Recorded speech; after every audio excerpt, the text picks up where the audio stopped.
Hey guys, wanted to do a quick video all about beliefs and thoughts and how it's important when we're trying to get lasting relief from pain. So, a lot of people in this work can have beliefs, thoughts about never getting relief, I'm never going to get better. Or they could have a belief of not even foreseeing a future without pain, almost like attached to their pain.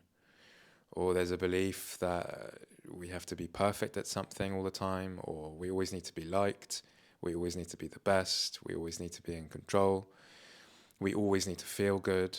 Whatever the beliefs and thoughts are, if we believe our beliefs and thoughts, if we believe the story of them, then we may suffer, we may struggle. If we believe the part of us that's saying we're never going to get better, then we will struggle. We'll go, God, I guess I'm never going to get better because my thoughts are telling me this. So we need to learn in this process how to detach ourselves from these beliefs, these thoughts, no longer identify with them, and start to cultivate new beliefs and thoughts. Having said that, what you learn time and time again, and I've worked with many people in this, including my own mental system, is that these beliefs and thoughts are often created during very, very vulnerable times in our lives. And even if they haven't been created at vulnerable times in our lives, the emotions that they're bringing with them are usually emotions that just want to be embraced by us. It's almost as if the mind purposely creates stories just to get us to feel guilt or just to get us to feel fear and get okay with feeling fear.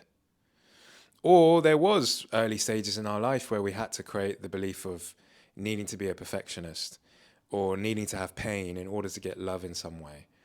Whatever it is, the part of us that's creating this belief and giving us these thoughts and these emotions, it wants to be embraced by us. It seems counterintuitive. It seems as if surely I don't want to latch on or indulge this belief or thought because then it's going to come true. In actuality, the way to transition into more of an empowering space is to learn how to embrace the thoughts and the emotions without attaching yourself to them, without identifying with them. And that's where things like meditation come in. That's where things like journaling comes in, therapy. It's always the same things. And self-talk as well. Self-talk is very important. In self-talk, during the onset of a belief, let's say there's an onset of a belief that says, I'm never going to get better, this is terrible. You learn how to validate how you're feeling in that moment without attaching yourself to the story. You learn to say, all right, there's a part of me feeling afraid right now. I'm not so used to feeling fear, but I'm going to let this be here. I'm going to let myself feel fear. And then you also say to yourself, but what if I decided that even though I'm afraid right now, I'm going to get through this? A part of me may be doubting that right now because it's not quite sure that that's true, but what if I decided to just start to affirm this to myself? What if I decided it's okay to be afraid and to also decide that there's a way that I can get through this? This is the sort of self-talk that you begin to practice. And even though at first it seems unnatural, not only to validate these beliefs that seem disempowering, but also to start to suggest empowering beliefs, not only does that seem unnatural at first, but over time, the more that you do it, the more that becomes a habit, and the more you start to believe the new way that you're affirming things to yourself. You start to believe it's okay that I'm having these thoughts and beliefs. I don't need to really agree with them. It's okay that they're here. It's okay that they're afraid. They can be afraid. And it's also okay that I'm deciding from now on that actually I'm going to get through this. And actually my mind and body is working for me. So I wanted to just do a video about that and perhaps start a discussion around that. Just some sort of discussion around how this comes up for people and how they are choosing to get through it and maybe different ways that they can get through it. Recently, I was speaking to someone one-on-one, obviously trying to get over their own symptoms, and they had some of these beliefs and thoughts that felt quite disempowering. And in the practice of learning to no longer identify with these thoughts, they really began to realize that, a lot of my thoughts and beliefs it's like an old tape recording. It's like something from 20 years ago that I needed to believe. I had to believe this 20 years ago to survive, but it's no longer relevant now. And if I believe that it's still relevant, it's almost like, this is what I said to them, It's like if we're going out and we want to see how we look. Instead of looking in the mirror, we look at an old picture of ourselves and we say, hey, yeah, that's exactly how I look right now. Now I can leave the house.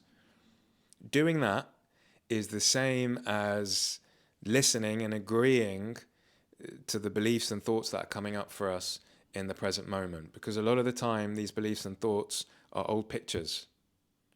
They're not the reality of the situation. It's not actually what's going on right now. It's not true for right now. So, but to transition out of that, you don't go, okay, piss off old beliefs, you're not relevant anymore. You say to them, I get why you're here. I understand that you're afraid. I get why you probably came online at some stage. But what if we decided, instead of looking at an old picture of ourselves and deciding that that's who we are, we start to look in the mirror? We start to say, I'm going to look at the situation for now and I'm going to make a decision that this is how I want to operate every single day from now on. So there's so much more I can say on this topic, but I'm going to leave it here just so the video doesn't go too long. But in summary, our beliefs and thoughts are often outdated. If we believe them to be true for the present moment, then we'll suffer, we'll struggle. If instead we can learn to validate the fact that they're here, embrace them, and teach them a new way of going about things, eventually over time, your mental system starts to believe the new truth that you're telling it. Instead of looking at an old picture of yourself and believing that that's true, start to look in the mirror and believe the present reality truth of things.